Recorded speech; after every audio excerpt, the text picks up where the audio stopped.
የአዲስ አበባ ፖሊስ ዋና ጠቅላይ መምሪያ ዋና ቢሮው ሊታደስ በመሆኑ ሁለት ህንፃዎችን በመከራየት ያድራሻ ለውጥ አድርጓል። በዚህም መሰረት የመጀመሪያው ህንፃ ከጥቁር አንበሳ ትምህርት ቤት ጀርባ ድሮ የውጭ ጉዳይ ሚኒስቴር የነበረበት ኦሊ ታወር ሲሆን፣ ሁለተኛው ህንፃ ቸርቸር ጎዳና መልካ ሆቴል ህንፃ ላይ ሲሆን ባለጉዳዮች ወደ ሁለቱ ህንፃዎች በመምጣት አገልግሎት ማግኘት ትችላላችሁ።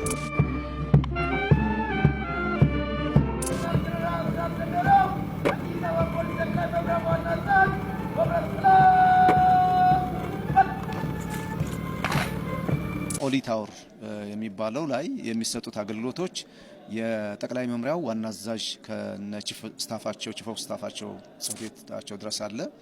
የወንጀል መከላከል ምክትል ጠቅላይ ዋና መምሪያው እና በስሩ ያሉ ዘርፎች አሉ።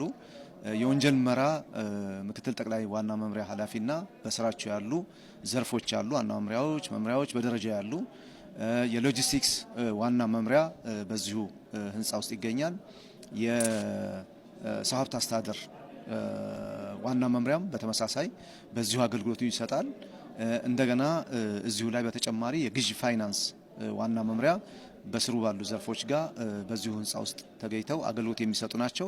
በተጨማሪም የአይሲቲ ቴክኖሎጂውን በተመለከተ የአይሲቲ ዋና መምሪያ በዚሁ ህንፃ ውስጥ የሚገኝና አገልግሎቱን የሚሰጥ ነው የሚሆነው። ሁለተኛው እንግዲህ ዋናዎቹን የጠቀስኩት መልካ ህንፃ ላይ ያሉት የህዝብ ግንኙነት መምሪያ፣ የሲቪል አስተዳደር ሰው ኃይል መምሪያ፣ የጤና አገልግሎት መምሪያ እንደዚሁም የሎጂስቲክስ በከፊል ያሉ መምሪያዎች፣ የኢንተለጀንስና የክትትል ኦፕሬሽን መምሪያዎች፣ በተመሳሳይ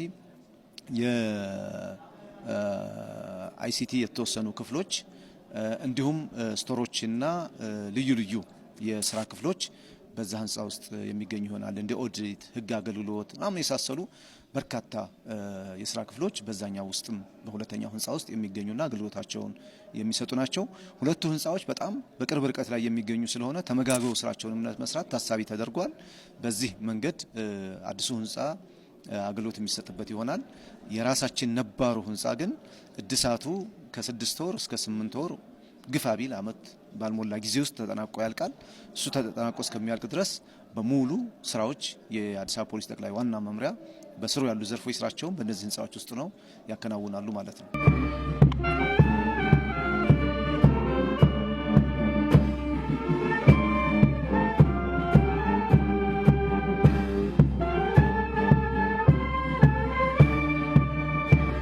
አገልግሎቱን ፈልገው የሚመጡ ደንበኞቻችን ወይም ህብረተሰቡ እነዚህ በጠቀስኳቸው ቦታዎች ላይ በሚገኙ ህንፃዎች አንደኛው በዚህ ከቸርችል ጎዳና መልካ ሆቴል ጋር የሚገኘው መልካ ህንፃ ነው። ሊሴ ገብረ ማርያም ፊት ለፊት ላይ ያለ ነው።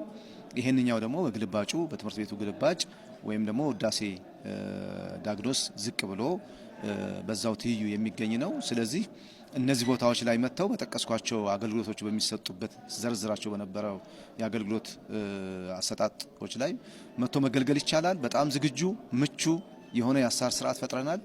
ደንበኞች የሚስተናገዱበት የመረጃ ዴስክ አለ።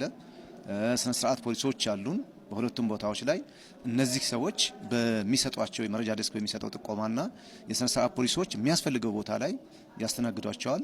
ስለዚህ በዛ መንገድ መጥተው በየትኛውም ሰዓት የስራ ሰዓት ከስራ ሰዓት ውጭ ባለ ጉዳይም በኦንላይን እና በሶሻል ሚዲያ እንትኖቻችን ፕላትፎርሞቻችን እንዲሁም ደግሞ በስልኮቻችን መጠቀም የሚችሉበት እድል አላቸው። በዚህ መንገድ አገልግሎቱን ማግኘት ይችላሉ።